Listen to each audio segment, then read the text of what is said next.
It's about that time, baby, baby. Oh, yeah. Here we go. Here we go.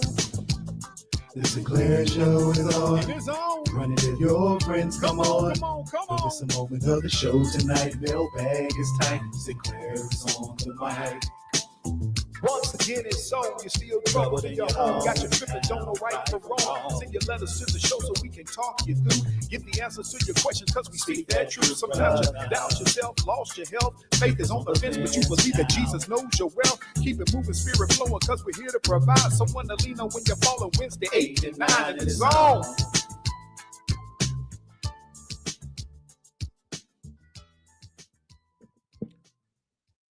Once again, it's on. You're listening to the only morning show at night, people. That's right. It is the Sinclair Show coming to you live and direct because that's how we get down. First, I want to thank all of you all who continue to send your mailbag, question, comments, thought, whatever you got popping up in your head to sinclairtalk@outlook.com. Look here. I'm going to keep addressing as many as possible each night that I get on the air because you all are the valued what? Listeners. And what does that mean? Some of y'all be asking all the time, what does that mean? What does that mean? It means that without you all, there would be no reason for me to be here. That's right. Keeping it a stack with y'all. But look here, people. Tonight, we are going to be talking about some things. And most of those things are going to center around what in the Sam Blazing Hills do some people have going on that y'all out here thinking and believing that someone is supposed to bring, provide, and be more in your relationship than what you are. And I know some of y'all gonna be in your feelings. Some of y'all gonna be sitting around here talking about, well, why he bring that up and why he this and that. Listen, I don't even care nothing about what y'all thinking and feeling tonight. We're going to have this conversation because a couple of my little good hombres have been saying for a minute why you keep skipping past it. So we're going to talk about it tonight. And we're going to talk about it. And if you don't like it, simply hang up. I don't even care. I'm in one of them moods tonight where I'm not going to let your emotions marginalize something that apparently to at least a few dozen people is important to them. So that's what we're going to talk about. All right. Yeah. Let me see who the first person that popped out tonight is. Gwendolyn Lady Elegance Pritchard from Huntsville, Alabama. That's right. Long time, long standing, always in the trenches. And that's how we get down. Good afternoon, Gwendolyn. How has Lady Elegance been? Are you, matter of fact, Lady Elegance, are you ready for the holidays? Let's begin with that right there. Because I know a lot of you all are out there just can't wait till next week so you could get out here and act the absolute fool. Well, some of y'all, let me see, next week. Is next week even the holiday? You know, some of y'all be off a lot. So let me see. When is Christmas? Yeah, Christmas is next week. The 25th is next Wednesday. So the thing for me is, how many of y'all are going to be ready for whatever you propose your Christmas holiday is? And if you are, hey, great for you. Hopefully everything will go the way that you anticipate or would like. But keep in mind that everything ain't happy for everybody. All right. Now, let's begin with the topic. Be what you seek in a relationship. All right. And let me see who that is. April Brown, what's going on? Glad to see you. There's my mama, people. Hey, mama. And I want y'all to know that this does not come from any place of animosity on my part. I actually like the topic because I think that sometimes people, and this is not gender based, but people expect more out of someone else who elects to be in a relationship with you than what you really bring into the table. And we're talking about a broad scope. So we're not just talking about what are you bringing monetarily. We're not just talking about what you bring in terms of X, Y, Z, whatever it is. We're talking about the whole package deal. What are you first and foremost asking somebody to come to the table with? Now, as I have polled some people, it is amazing to me that women and men often see what comes to the table very, very differently. Most of the time, when we are talking about relationships, Elaine Worthington, glad to see you. We're generally speaking from the terminology of when you are in the midst of trying to identify what does a relationship look like to you. Normally in the first few weeks and months, when you are speaking with somebody who has struck your interest, you are generally quick to tell them, or in some shape, form, or fashion, direct their minds to what it is you would personally prefer in a person coming into a relationship with you. And that's good, because communication and conversation is important all the way down the line.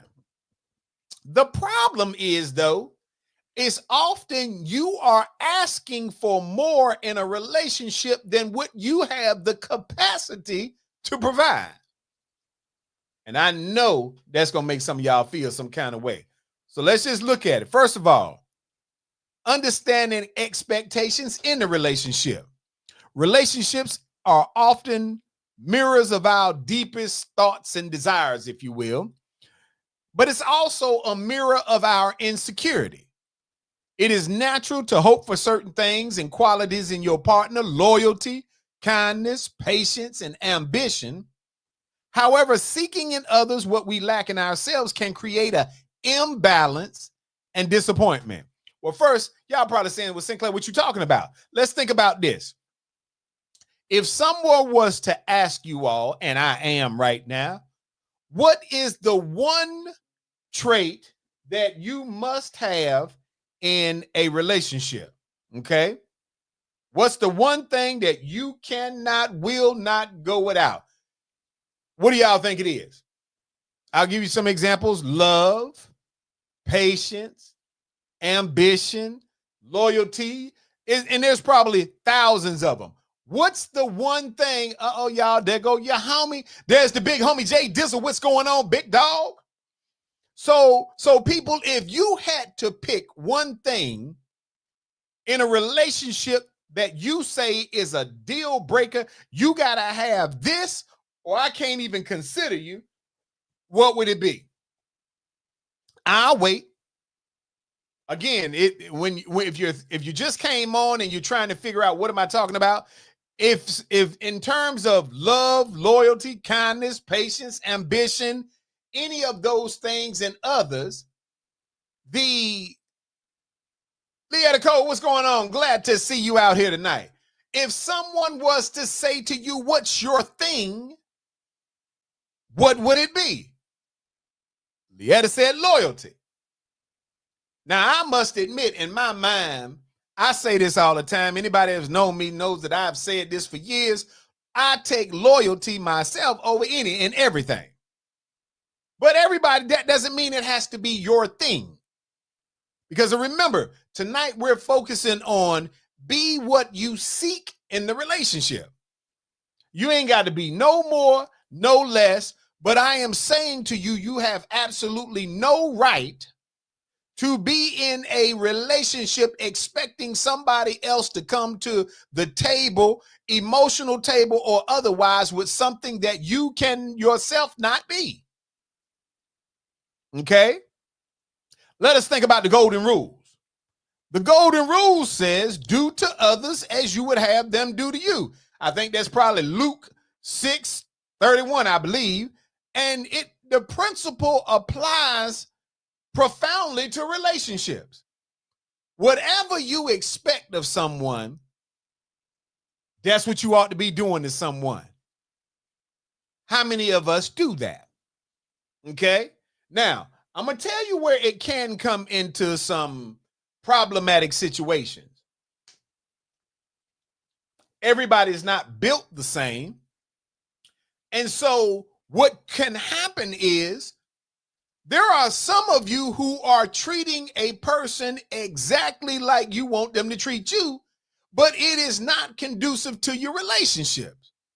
Meaning, some people say, oh man, I just want somebody to splurge on me.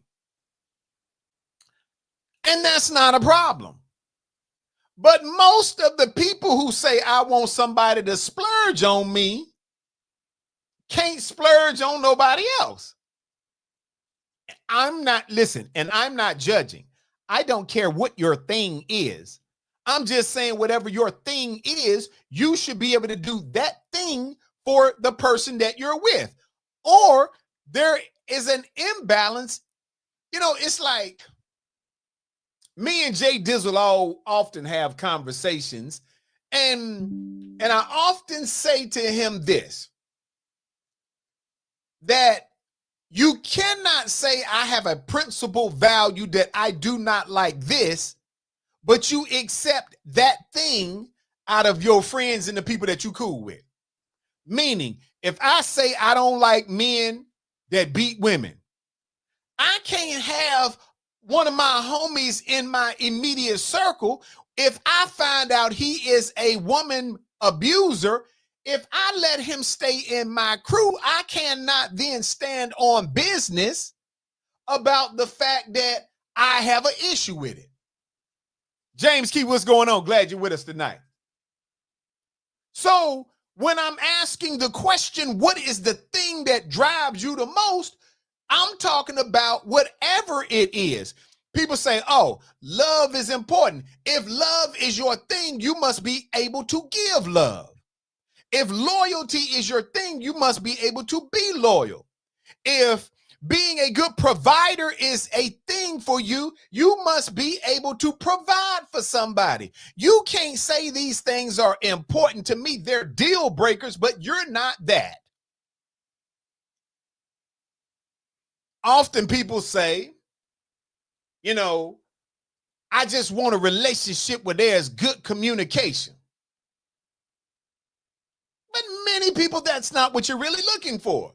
You don't want to talk about things. You want to be able to say something impacts you because, and y'all tell me if I'm wrong. And women, I am not picking on you all. I want y'all to process this. Loretta Battle, what's going on, girl? Glad to see you tonight. If you say, I want a relationship where there is open communication, where me and my significant other, male, female, it's not gender-based, where we can talk about anything, where we can have dialogue and work through anything. But that's not what you really want, because whenever there is something that he or she, whoever the person on the other side of the pillow is, whenever they bring you something that you're uncomfortable with, you go into a state of rage.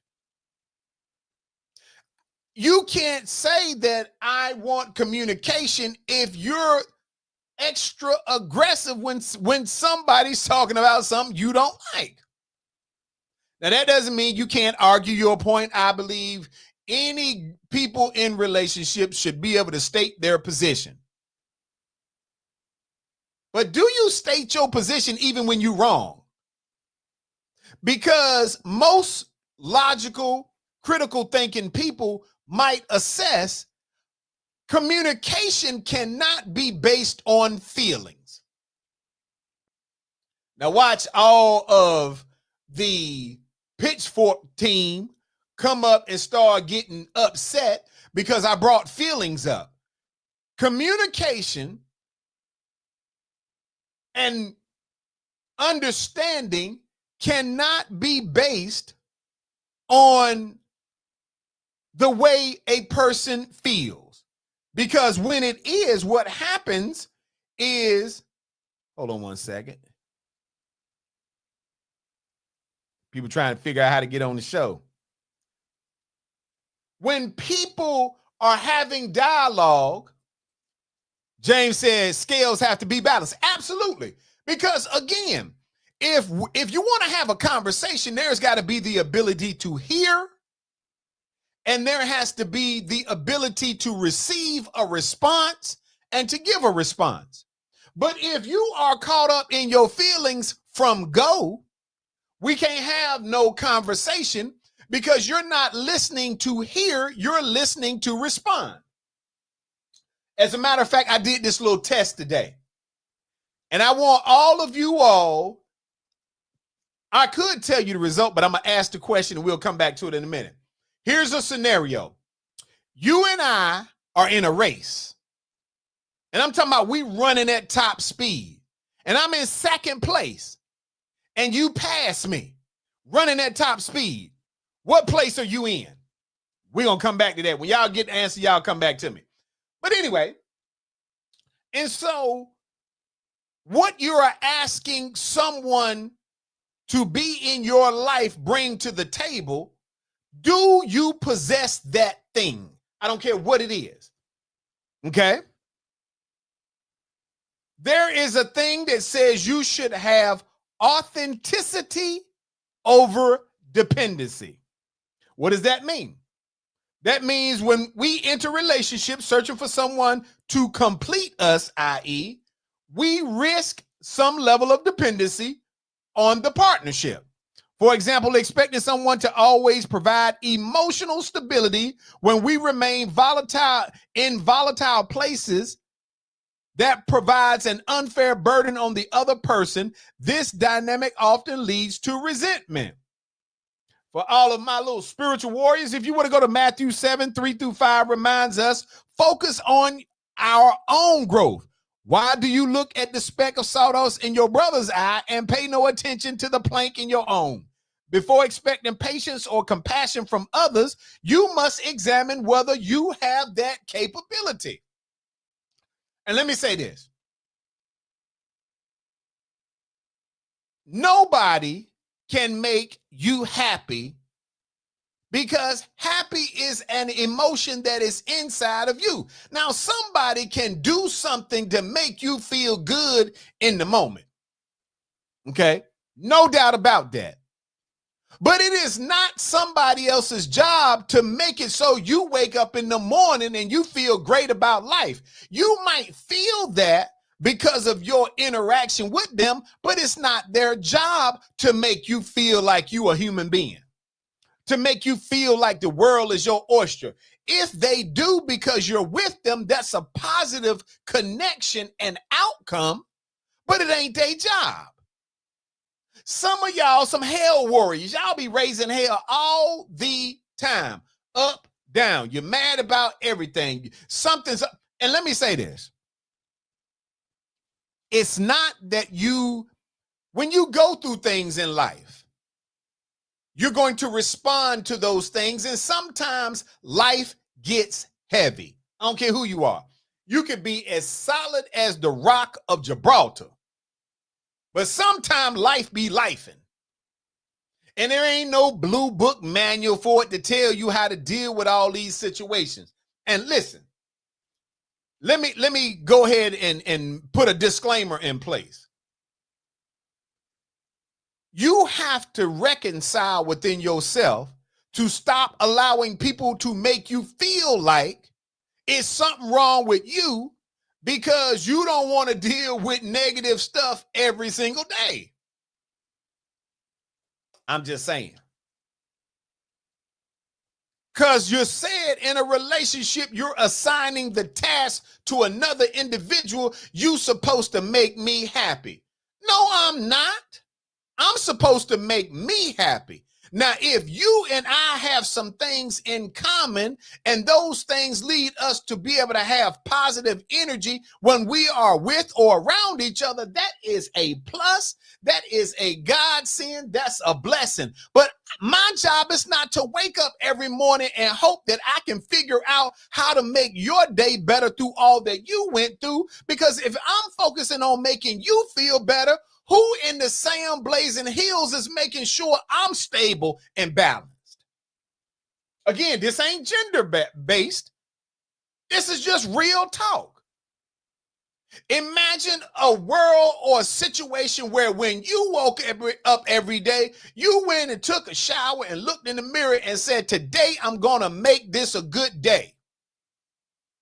Not you woke up and either looked over at the person on the other side of the pillow or looked in your phone and hoped that somebody was starting your day off right. If they do, you ought to commend them because that's a person that cares about you. If they're sending you a notification that says, hey, I hope you have a good day, that's a plus. But that ain't that person's job. What is April talking about? April said, a person can add to another person's happiness, but can't make them happy. True happiness comes from within. Absolutely. I concur. James, let me see what he's talking about. He says, sometimes people make anger their everyday emotion. You better believe it. Because understand this, when you are in a voluntary relationship with somebody, you don't then turn into that person's energy. You may assist it in being better. You may even be a calm spirit for them because maybe you're an ear who can listen and can offer a shoulder to cry on. But let me tell you what happens. If all you're doing is laying your head on somebody else's shoulder and crying all the time, they shoulder gonna either go asleep or they arm gonna get sore. Because they got to carry your weight. When do they get to offload? And what's with the expectation? Nikki Carter, what's going on? Nikki Carter ain't got no picture up. I think somebody might have been scamming her account. But I'm saying these things to you, and I want you to understand. I'm not saying you a bad person, they a bad person. I'm saying we're breaking down tonight so you all can get a better sense and start looking in the mirror and asking yourself, am I asking more of a relationship than what I can provide? Whatever that is, whatever you say is your main thing, are you that thing? Let's talking about building mutual growth. Strong relationships are built on mutual giving, not a one-sided wish list. Think of a relationship as a garden. Both partners must tend to it for it to flourish. If one person constantly waters and nurtures while the other merely reaps the benefit, the garden will not grow. For my little, what's up, Nikki Carter? For my spiritual warriors out there, Proverbs 27:17 says, as iron sharpens iron, so one person sharpens another. This highlights the reciprocal nature of healthy relationships. We cannot sharpen someone else if we ourselves are dull. Think about that. Instead of seeking perfection in somebody else, aim to grow alongside them, inspiring one another to be better. Think about what I just said. Me and Jay Dizzle talk about this all the time. Iron sharpens iron. You cannot go get a piece of wood and think you're going to sharpen some iron. Okay? Have somebody in your life that is already marching towards success for themselves. They don't need you to carry them to success. They're already moving. If you want to see two people grind to a halt, Mess around and let somebody that's moving see you on the side of the road and stop to help you. Now they ain't moving and you ain't moving. So all you doing is holding the person up. Anymore, what's going on, girl? Glad to see ya. Think about that, people.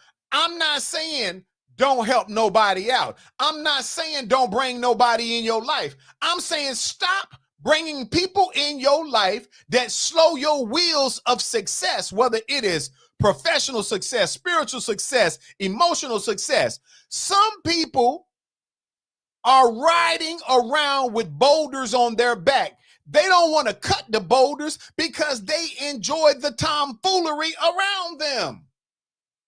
Look, let me say this.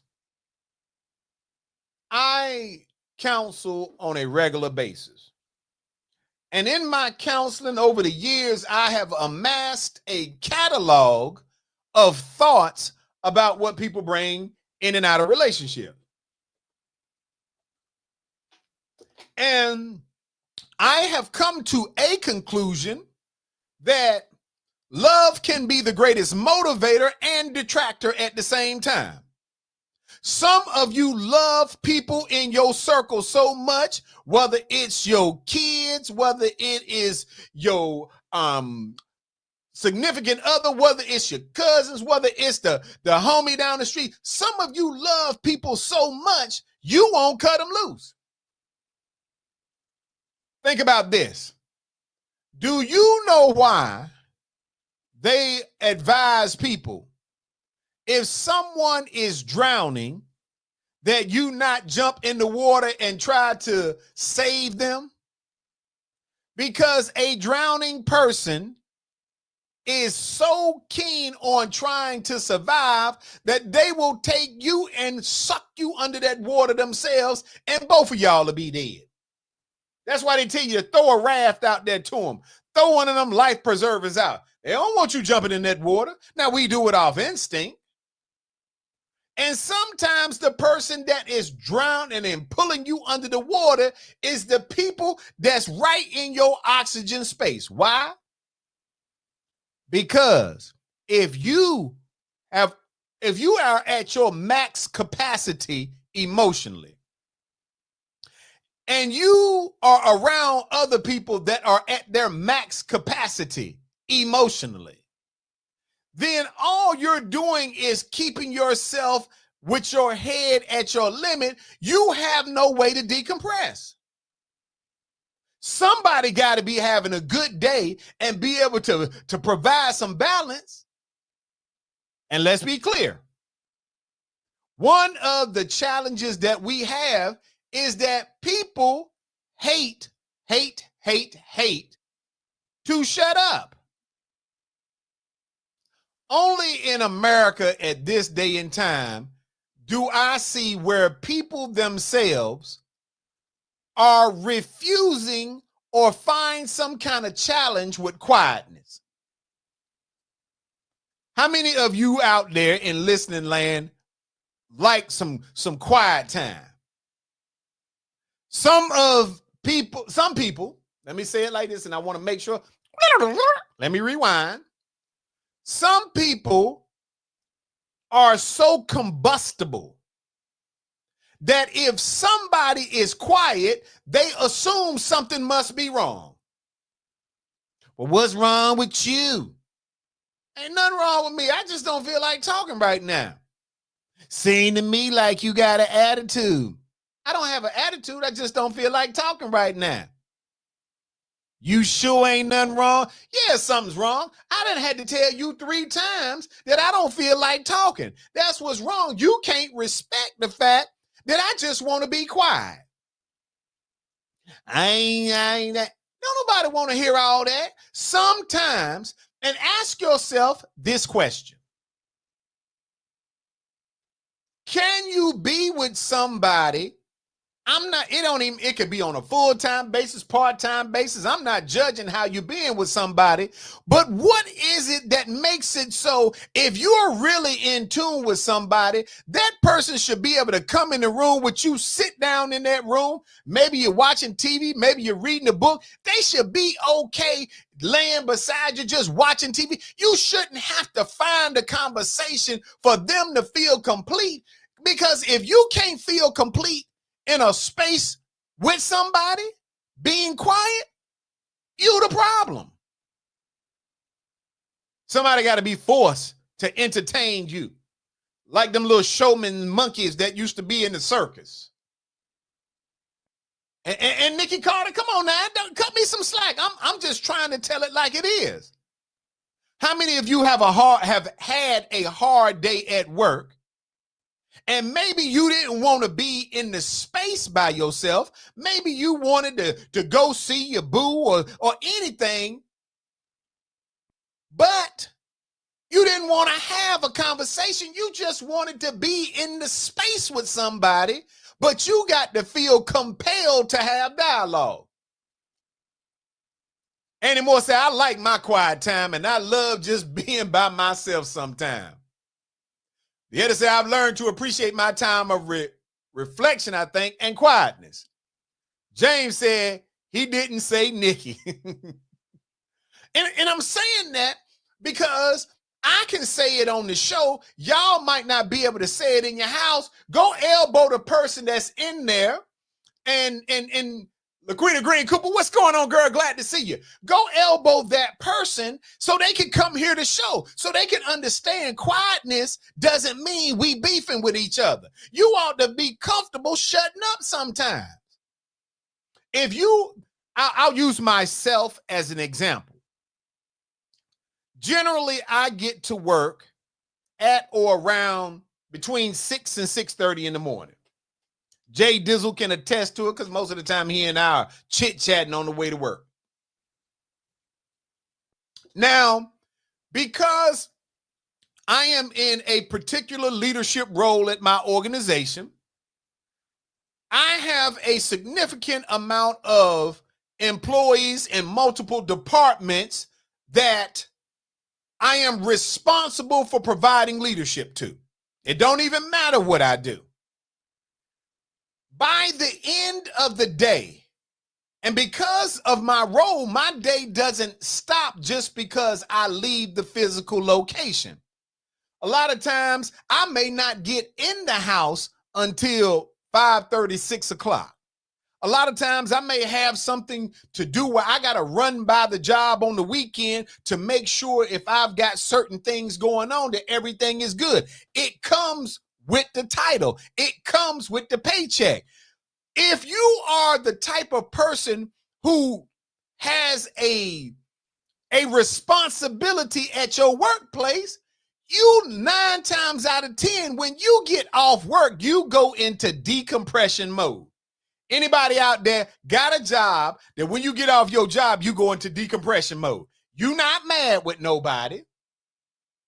Okay? You're not mad. LaQuita says she agreed. Nikki Carter gave us a few smiles. Oh, James out here, he's hollering there. Everybody speaking. Go ahead, get y'all talk on. And so I want you to understand the reason why I'm breaking this down in this fashion is because I don't want y'all to leave the show tonight and say, hey, you know what? Sinclair done said that it's something wrong. It's nothing wrong with you having conversation, but you shouldn't have to have conversation with the person that you with, because sometimes you haven't decompressed. The worst thing you can do when you walk in the house with anybody, and I'm going to say this, and ladies, I don't want y'all to think I'm picking on y'all, but this is a caring way that you all express yourselves, but sometimes it doesn't feel that way, and some dudes do the same thing. When a person walks in the house, it is a little bit difficult if you ask them immediately, well, how was your day? Or those things force a person to relive what they done been through. And in some cases, they've yet to decompress completely, so it can give them a sense of anxiety. Man or woman, it just depends on what you do. Now, I'm not marginalizing anybody else's job. But for all of my leaders out there, for all of you who have a weight of responsibility, you're going to understand when I say everybody, it's levels to this, and everybody ain't at the same level. That is not minimizing or marginalizing, it's facts. Because if you are a frontline employee who is responsible for a task, a specific task, but not people, then your focus is on that task. Now, it is a great responsibility, but it is not the same as the person who is responsible for everybody who's responsible for a task.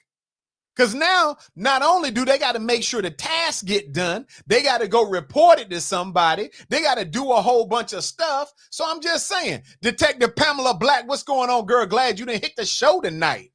So when I say these things, I want you to know it's levels to this, because you may even have a job where you might not have direct reports, but your scope of how you influence your organization may be grand. And so when you get off work and you're trying to decompress, sometimes you might get back to the spot and you might not want to talk. Sometimes you might just want to go somewhere and let somebody, you might want to go somewhere and get you a snack to eat. You know what? Some of y'all be like, oh, I want to be at a restaurant. People that be out here on the hustle and bustle every day do not want to get off work and go sit around a bunch of people. Big Dog, what's going on, Terry Manley? Glad to see you on the show tonight. And I want to keep it a stack with y'all. Real people with a lot of responsibility that has to do mental and or physical stuff all day long. When you get off work, the first thing a real person want to do, I want to get away from everything.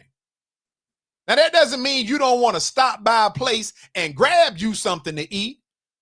But if you've been around a bunch of people all day and you've been putting out fires, or some of y'all starting fires, and you've been going through the back and forth of everything, the rigmarole, you going through all this stuff.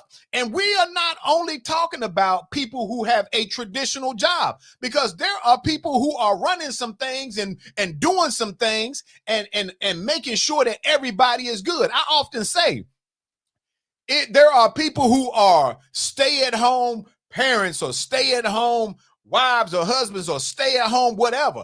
I am not marginalizing them, because if you're the person that got to make sure that everybody got what they were supposed to have, that all the errands got run, that's still work. So I'm talking about anybody who has the type of lifestyle that requires them to do a bunch of stuff. When you finish doing the stuff, you don't even want to have a whole bunch of, now I got to be forced to have a bunch of dialogue. You want to be able to go get you a shower, throw on that old t-shirt that got holes all in it that's your favorite. You want to be able to put on them old shorts that look raggedy. You don't want to have to look cute for somebody. If you a woman, you done took up all your makeup. All you want to do is sit back and relax. And you don't always want somebody forcing you to a conversation. I'm just saying. And I'm speaking because I want you all to understand how to make your lives better. If you're not ready for a relationship, if you're not ready to be in a relationship and bring to the table what you said you need at the table, emotionally or otherwise. What does April say? She said, when my children were growing up, I required 15 minutes when I got home before they got my attention. Shake off managing role, decompress, then into mommy role. Hey, I can understand that. The other said agreed. James said, that's me and it works. Absolutely. And I want y'all to process this for those of you who disagree. It's okay. But I need you to function from a standpoint of, you are an individual first. You have to deal. Listen, it is great if you're in any type of relationship. Robin Williams, what's going on? Glad to see you. It's great if you're in any type of relationship with somebody where you can bounce stuff off them and brainstorm with them and do all this. That's a plus. But it ain't a requirement. You can't take your duffel bag and dump it off on somebody else every single day. Sometimes you ought to be able to get off your job and shut up.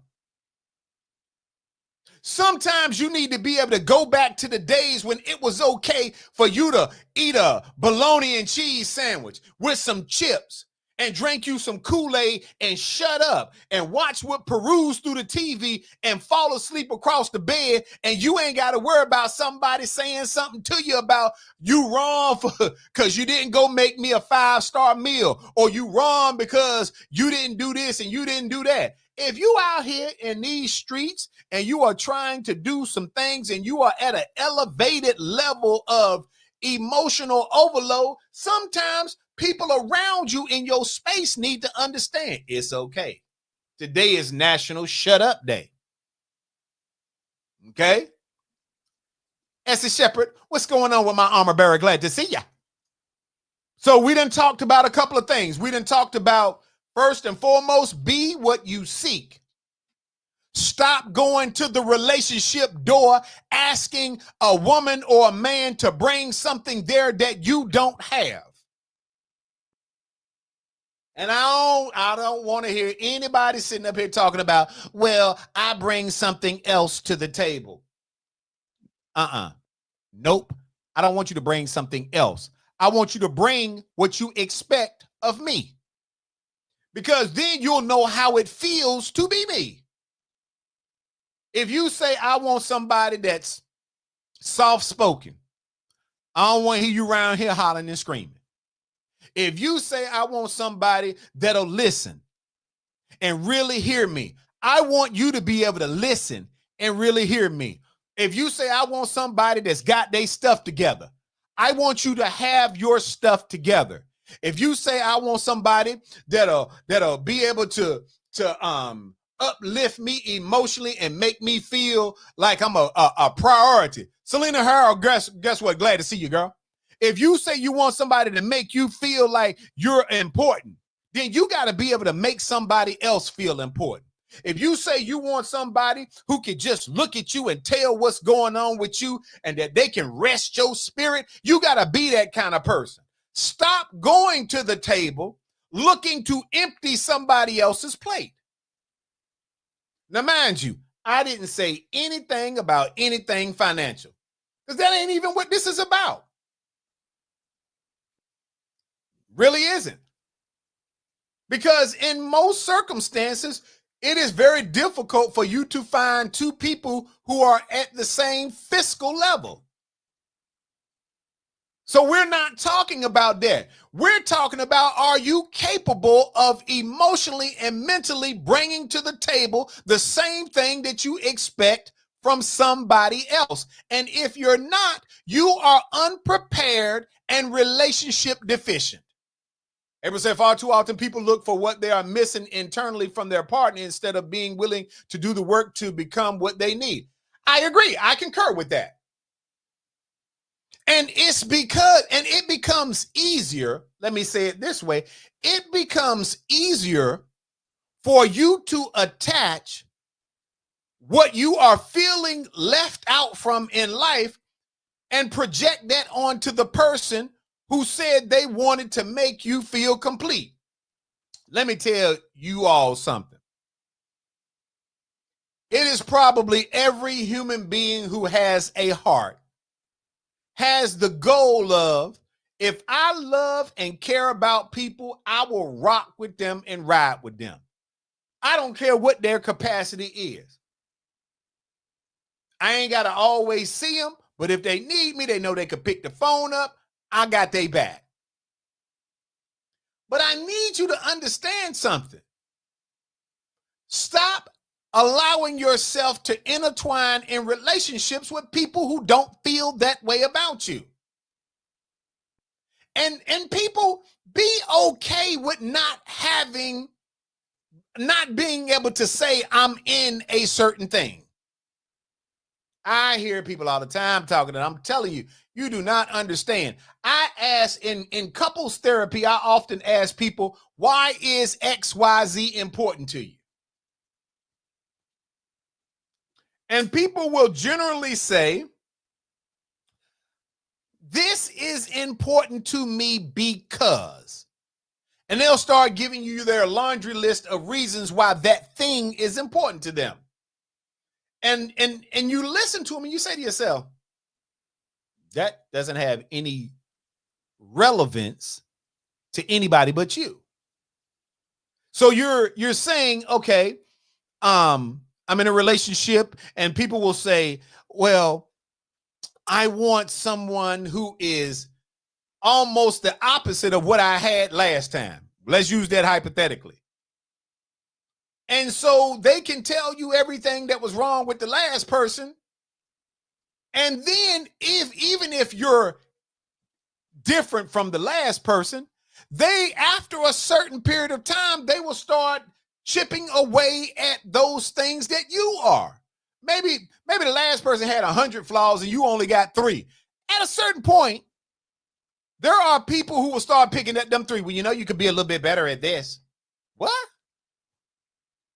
It's not enough that 97 of the last 100 problems you had with the last person, I'm not that. You've got to pick with me about the 3 things. And you're not 100% yourself. Understanding expectations. That's important. Your expectation and that person's expectation are not going to always be the same.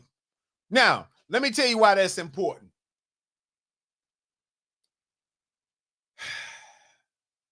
Okay. Let me navigate it this way. Most of the time in relationships, we set these expectations and we are already looking for someone who is greater than what we are or can provide in terms of mental, emotional, whatever.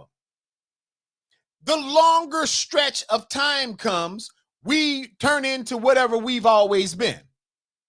Now, why is that significant? Because here's what women often say about men, and I believe that they are accurate, and women are the same way, but I hear it a lot from women. They'll say that when they first started dating a man, he was a particular way. He was loving, he was great, he was kind, he was compassionate, he was all of these things. And they're probably telling the truth. And then they say, and he changed. Okay, and he's probably telling the truth. And then I hear men saying, when I first met her, when she was trying to get me, oh, she said all the right things. She had her best look on all the time. Every time she seen me, she had a lipstick on, makeup on, hair done, smelling good, whatever, and she changed. Both of these entities are probably telling the truth, because people will begin in one frame of mind, but we exist in a world where things change. If you used to, let me say hypothetically, and I don't want y'all to tell me I'm a chauvinistic person, so I'm doing both sides of it. Men, if you started off being a good provider, hey, whatever you need, just let me know. If you would let her talk to you and whatever, and she was pleasant all the time, you ought to still be the same type of dude. She deserves to have that.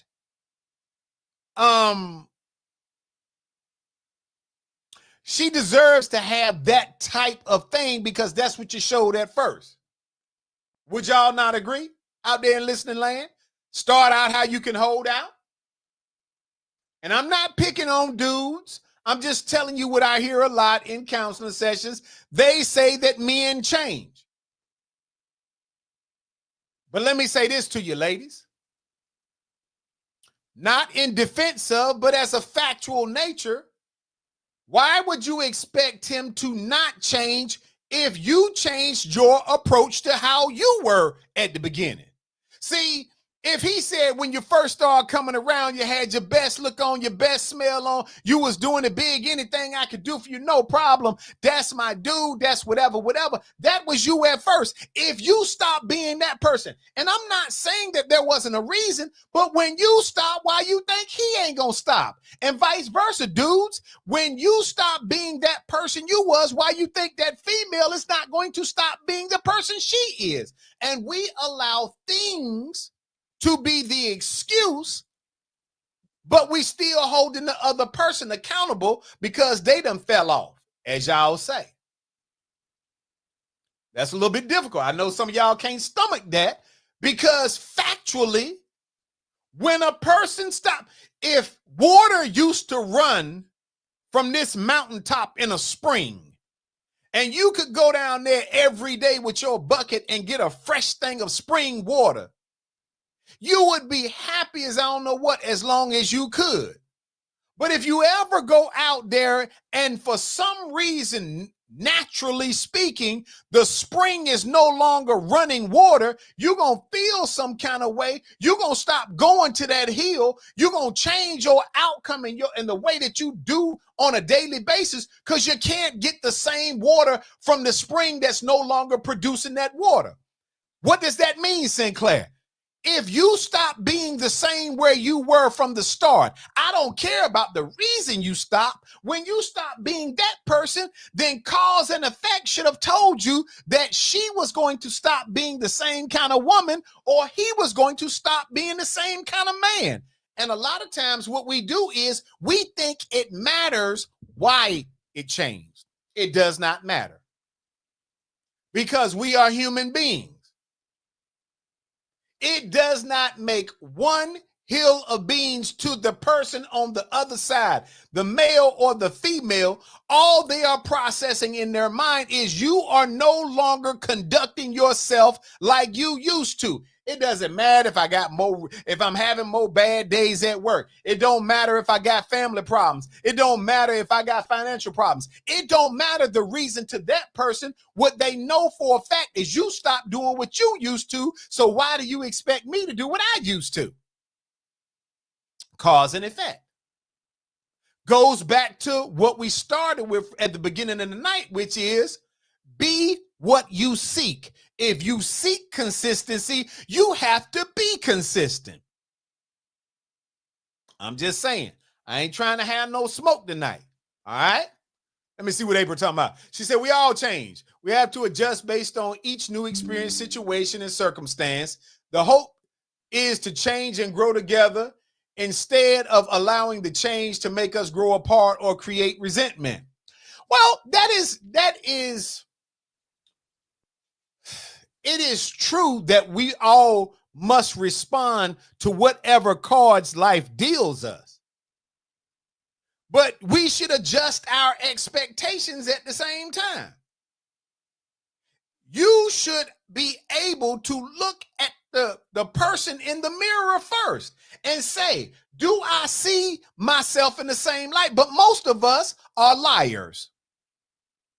Most of us are liars because we lie to ourselves. We convince ourselves, I'm still the same person I used to be. No, you're not. I'm still doing all the same things I used to do.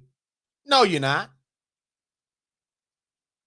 And when you lie to yourself, you begin to justify your change in actions, but you condemn that woman's change of action or that man's change of action. Understand, all we're talking about is a level playing field. Be what you expect. If I expect somebody to cook for me, I should be able to cook for them. If I expect somebody to listen to me, I should be able to listen. And let's talk about listening one more time, too. You're not listening to hear me if I can't finish the sentence before you're responding. I'm just saying. It don't matter if it's professionally, personally or otherwise. Some of y'all could go to y'all job tomorrow and you're trying to tell one of your coworkers, your boss or immediate supervisor, whatever, you're trying to explain to them what took place. And before you can get it out, they're already chomping at the bit to tell you why you wrong about it. You didn't hear me because the endorphins in your mind already had you responding to me and wanting to tell me why whatever I am or did was insufficient to your expectations. I need you to shut up and listen. That's listening. Not ready to go to war and respond, listening. Because if you were really actively listening to me, what would happen is you would find out why I did what I did or didn't do what I didn't do, or why I changed my direction or pivoted, because I'm probably going to give you that information, but you can't adjust because you want to tell me before I can finish it what I was about to say and why you going in a different plateau. I'm just saying. And ladies, this one is for you. Stop wanting to be with someone who is a natural born leader, who is an apex predator, who is a person who is a warrior, who mentally and emotionally will go out and hunt and kill and bring back. Stop choosing that type of person when you think you're an apex predator yourself. Y'all don't hear me. And I don't know. I don't want none of y'all sitting up here talking about, oh, Sinclair was telling me that I'm supposed to shrink in order to be with a certain type of person. No, I'm saying you need to pick what you can handle.